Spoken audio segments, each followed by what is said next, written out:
আমি নরমালি এইভাবে ইন্ট্রো করি না, কিন্তু আমি এখন ঝুলছি একটা গুহার 100 ফুট নিচে, যেটা মাটির নিচে 5 কিলোমিটার জুড়ে বিস্তৃত আছে। আর আমরা এটা পছন্দ করি বা না করি, যখনই আমি আর আমার বন্ধুরা মাটি টাচ করলাম, আমরা অফিসিয়ালি এখানে আগামী 7টা দিন কাটাতে চলেছি। বাবারে, এটা আমার জীবনে করা সবথেকে ভয়ঙ্কর জিনিস। প্রথমত, আমাদের এখন এখান থেকে অনেকটা দূরে যেতে হবে। কেন? যদি ঝড় বৃষ্টি হয় তাহলে এই পুরো জায়গাটা জলে ভরে যেতে পারে, আর সমুদ্রের মতো ঢেউ এসে সবাইকে ভাসিয়ে নিয়ে যেতে পারে। সেই জন্য আমাদের আরো ভিতরে যেতে হবে একটা বেস ক্যাম্প বানানোর জন্য। ভাই এটা পুরো পাগলাম। এটা একটা অন্য জগৎ মনে হচ্ছে। এই কেভ এন্ট্রান্সটা হয়তো দেখতে সুন্দর, কিন্তু দেখে যা মনে হচ্ছে আসলে তা নয়। আর আমরা হয়তো জানি না যে আগামী 7টা দিন আমাদের জীবনের সব থেকে কঠিন সময় হতে চলেছে। সব থেকে বাজে ডিসিশন। ঠিক আছে, আর কিছুক্ষণের মধ্যেই অন্ধকার হতে চলেছে। ক্যাম্প না করলে আমরা বিপদে পড়বো। আমরা কোথায় যাচ্ছি সেটা কি বলবে? আমাদের ক্যাম্প সেটআপের জন্য একটা ফ্ল্যাট গ্রাউন্ড খুঁজতেই হবে। কেভের ভেতরে ঢোকার পরে আমরা এমন একটা জায়গা খুঁজে পেলাম যেটা অনেকটা উঁচুতে থাকায় আমরা জল থেকে সুরক্ষিত থাকতে পারবো। তার মানে এটা ক্যাম্পের জন্য পারফেক্ট। পারফেক্টটা একটু বেশি হয়ে গেল। মোটামুটি বলা যেতে পারে। ঠিক আছে, ক্যাম্পের জন্য মোটামুটি। প্রথম দিনের বাকিটা আমরা কাটিয়ে দিলাম আমাদের জিনিসপত্র আনতে। প্রত্যেকটা ব্যাগের ওজন প্রায় 80 পাউন্ড। আর যেমনটা তোমরা ফুটেজে দেখছো, আমরা এটা করতে 4 ঘন্টা লাগিয়ে দিলাম। এখান থেকে যাওয়া খুব কঠিন। তারপরে আমরা সবাই বেস ক্যাম্পে ফিরে গেলাম। ঠিক আছে, আমরা এখানে লাইট লাগিয়ে দিলাম। আমাদের সব জিনিসপত্র হোম বেসে চলে এসেছে। একটু ক্যামেরাটা ওদিকে দেখাবে? ওদিকটা কিন্তু ভয়ানক অন্ধকার, আর সবসময় এরকমই থাকবে। তাই আমরা ক্যাম্পিং গ্রাউন্ডের জন্য খুব বেশি কিছু করতে পারলাম না। কটা ফুটো করে দড়ি টাঙিয়ে দিলাম। এটা ধরো আর ওঠো দেখি। মনে হচ্ছে আমাদের হ্যামকগুলো ভালোই সাপোর্ট পাবে। আর তারপরে আমাদের সার্ভাইভাল গাইড জোয়ের সাহায্যে আমরা হ্যামক টাঙালাম। এই সরু দড়িটা আমার হ্যামকটাকে ধরে রাখবে। হ্যাঁ। ডিনার খেয়ে আমরা প্রথম রাত্রি ঠান্ডার জন্য তৈরি হলাম। আমি মিথ্যে কথা বলবো না, আমি যতটা ভেবেছিলাম তার থেকে এই হ্যামকটা অনেক বেশি কমফোর্টেবল। এই আমি তো আমার চমকেই হাতটা তো গেছিলাম। বড় কেন ভাই? এই কেভটা 2.5 কিলোমিটার ডিপ, আর আমরা এখন এন্ট্রান্সের কাছেই ক্যাম্পিং করছি। কাল আমরা অনেক কিছু এক্সপ্লোর করব। তোমরা কেমন ঘুমালে? ভয়ঙ্কর। ঘুমই হয়নি। এটা সত্যি একটা অস্বস্তিকর পরিবেশ। কেবের উপর থেকে অনবরত আমাদের উপরে জল পড়েই যাচ্ছিল, তাই উপরে একটা প্লাস্টিক চাপালাম, কিন্তু তাও আমাদের হ্যামকের উপরে জল পড়েই যাচ্ছিল। একটা আইডিয়া আছে, চলো শেল্টারগুলোকে ভালোভাবে তৈরি করি। আমার মনে হয় এই প্লাস্টিকগুলোকে জুড়ে দিলে আর জল পড়বে না। বাহ, তুমি তো জিনিয়াস। আমি শুধু একজন ইউটিউবারই নয়, ঠিক আছে? আমার হ্যামকটা এটার উপরে ঝুলছিল।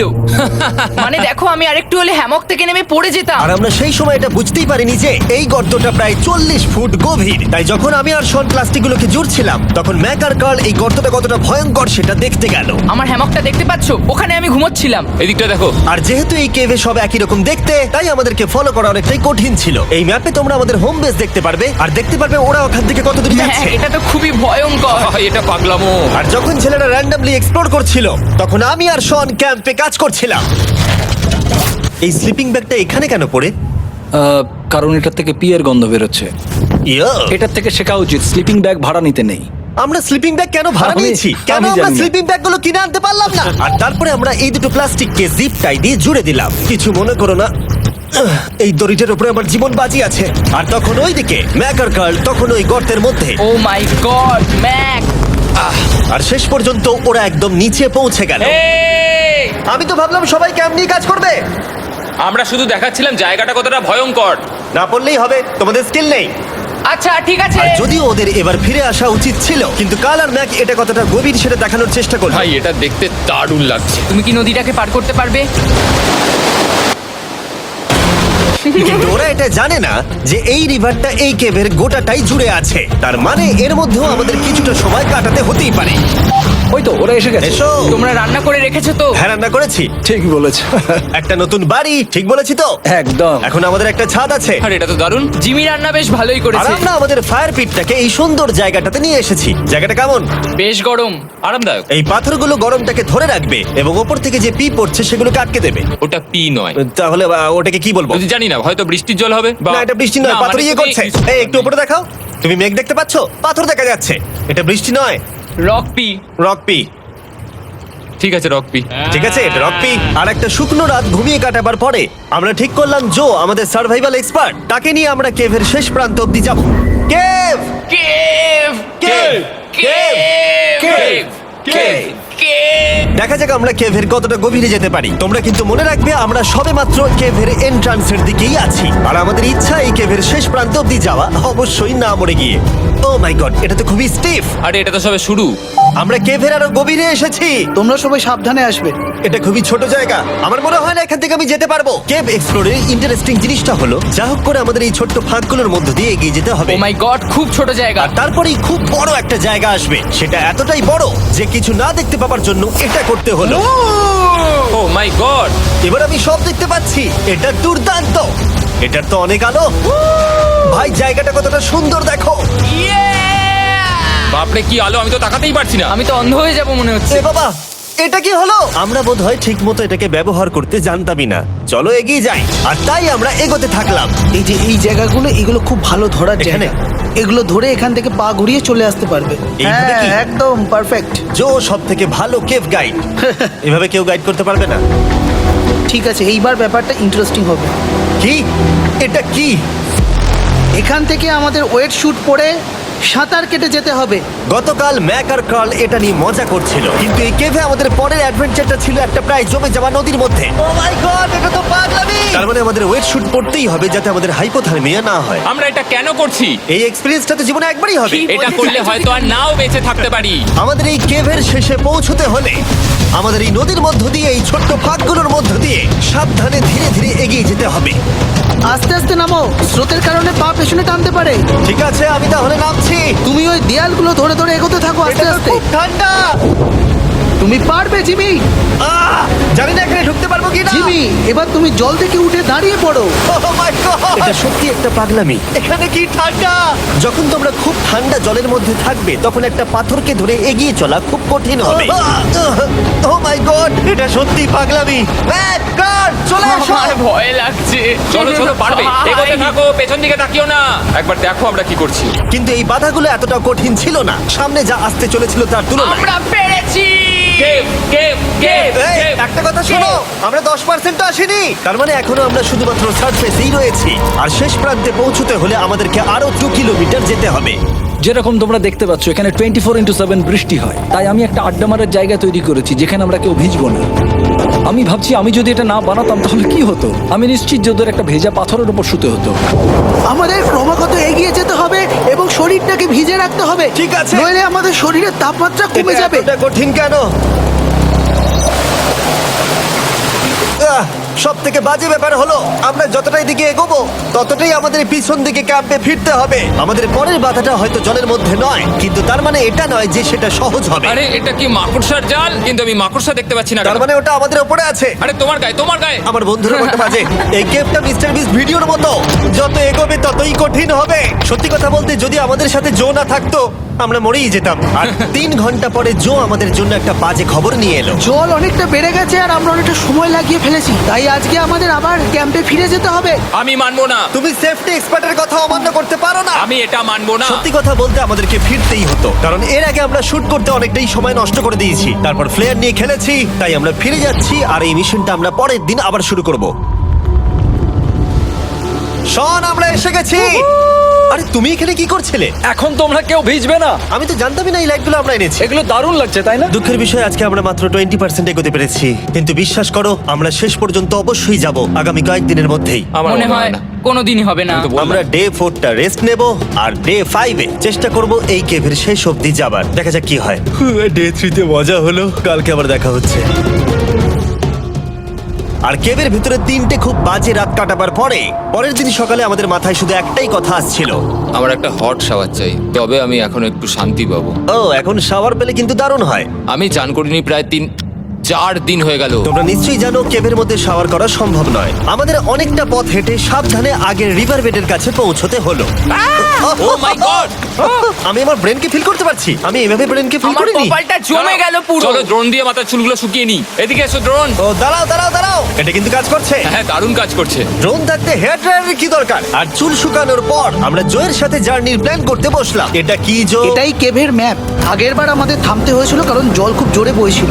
এখন বৃষ্টি কম হচ্ছে, তাই কালকে আমরা নিশ্চয়ই এই কেভের শেষে পৌঁছে যাব। এটা ভয়ঙ্কর হতে চলেছে। প্রথমে আমাদের কালকে যেখান দিয়ে গেলাম সেখান দিয়ে আগে যেতে হবে।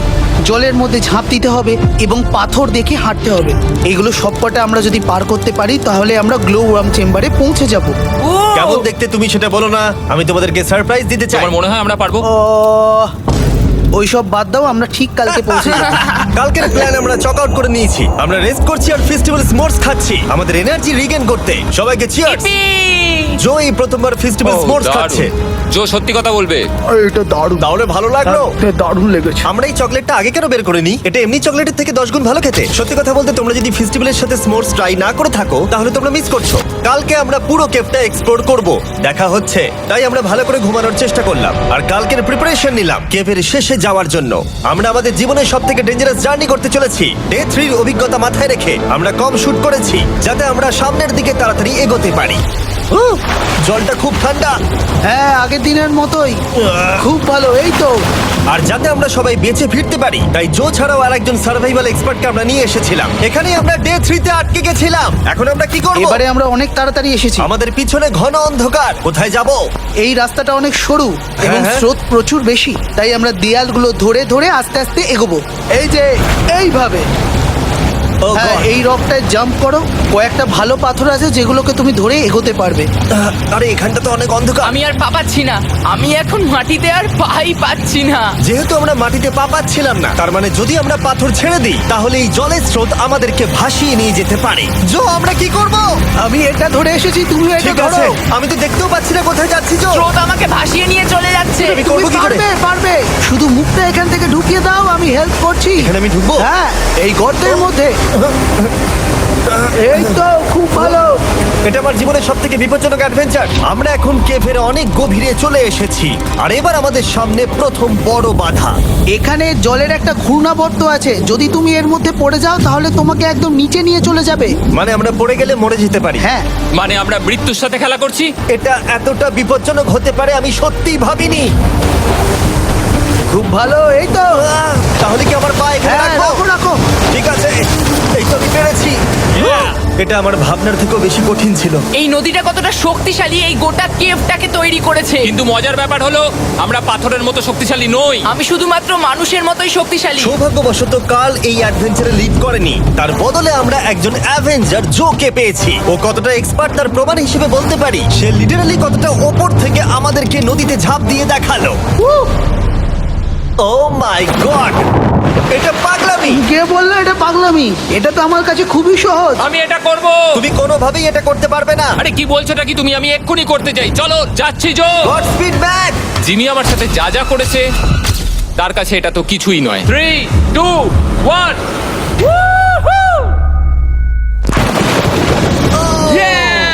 তুমি করবে? না, আমরা না এগুলো শেষ পর্যন্ত যেতে পারবো না।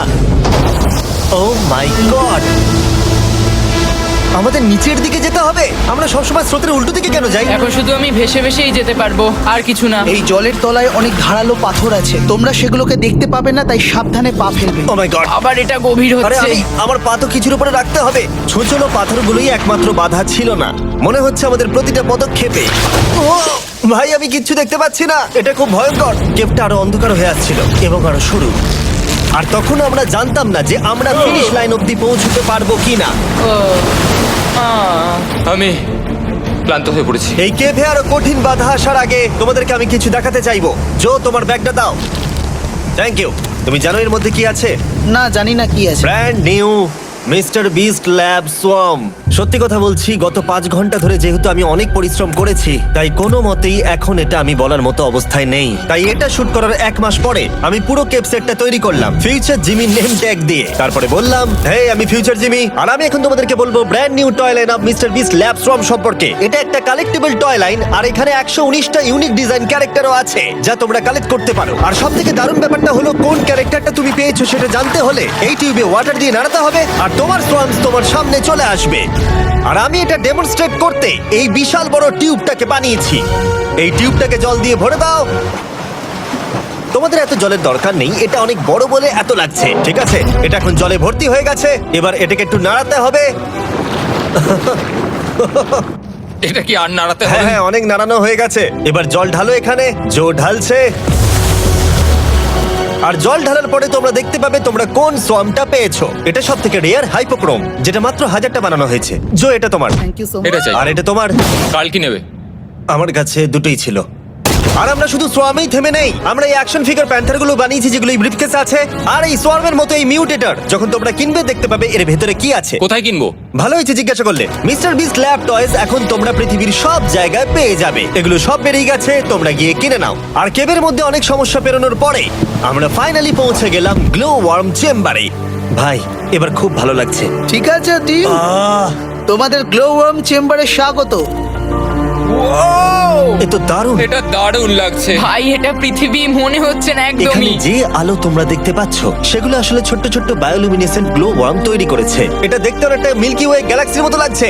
ওয়াও! আর এই মুহূর্তটা, এই ভিউ, সত্যি বলতে এই ট্রেকের সমস্ত ক্লান্তি যেন দূর করে দিল। এখানে অবধি পৌঁছানো যেন সত্যি একটা অ্যাচিভমেন্ট ছিল। কিন্তু এখন আমাদের যাত্রা শেষ হয়নি, কারণ আমাদের এখান থেকে এখন বেস ক্যাম্পে ফিরতে হবে। আজকে ডে 6 হতে চলেছে, এখনো ওরা আসেনি আর আমি খুব ক্লান্ত। আমার মনে হয় না আমি ভালো করে ঘুমোতে পারবো, ওদের জন্য খুব চিন্তা হচ্ছে। এই ট্রিপটা অনেকটাই সহজ ছিল কারণ আমরা স্রোতের সাথে ভেসে ভেসে যাচ্ছিলাম। আর যেহেতু তোমরা এই ট্রিপটা দেখেছো তাই আমরা এটাকে স্কিপ করলাম। কিন্তু সত্যি বলতে এই জার্নিটাও অনেকটা বেশি সময় নিল, কারণ আমরা ক্যাম্পে পৌঁছানোর আগেই 6 নম্বর দিন চলে এলো। শন, সবাই ঠিক আছে তো? আমার খুব চিন্তা হচ্ছিল। Happy day 6। ডে 6 খুব ভালো। এনার্জি বাড়াতে আমরা আগুনের উত্তাপ নিলাম এবং ফাইনালি আমরা কিছু খেতে পেলাম। এটা খুবই অ্যাডভেঞ্চারাস ডে ছিল। কালকে দেখা হচ্ছে, মানে আজকেই হয়তো। এটা হয় ডে কোনোদিন 6 হবে না। নাকি আজকে, না আমি জানি না। এত বড় ট্রেক সম্পূর্ণ করার পরে শারীরিকভাবে চূড়ান্ত ক্লান্ত হওয়া সত্ত্বেও জানি না কেন কিন্তু আমি একদমই ঘুমাতে পারছিলাম না।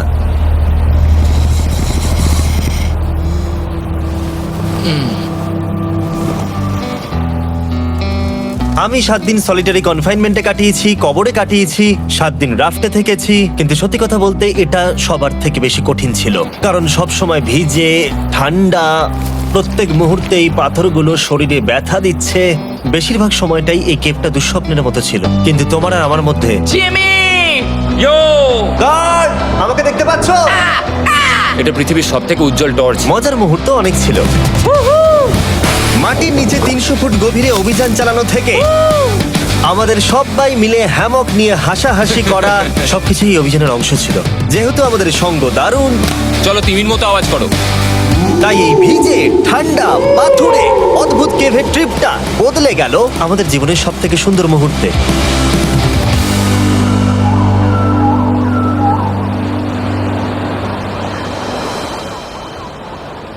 আমরা এখান থেকে যাব না যতক্ষণ না সবকিছু তোলা হচ্ছে। আর আমি সবকিছু বলেছি মানে সবকিছুই। চলো এবার বেরোনো যাক। আর যখন আমরা মাউথ কেভে আবার ফিরে এলাম, ভাই ওপরটা দেখতে দারুণ লাগছে। তখন জয়ের জন্য একটা সারপ্রাইজ ছিল। বেরোনোর আগে জো, আমরা তোমার কাছে কৃতজ্ঞ। তাই এই নাও $50,000 নিউজিল্যান্ড ডলার, 10,000 করে প্রত্যেক জনের প্রাণ বাঁচানোর জন্য। Oh my God, thank you so much Jimmy. Thank you Joe. Love you, Joel! এবার আমাদের সব কাজ হয়ে গেছে, চলো বেরোনো যাক। 7টা দিন পরে আমরা ফাইনালি এখান থেকে বেরোচ্ছি।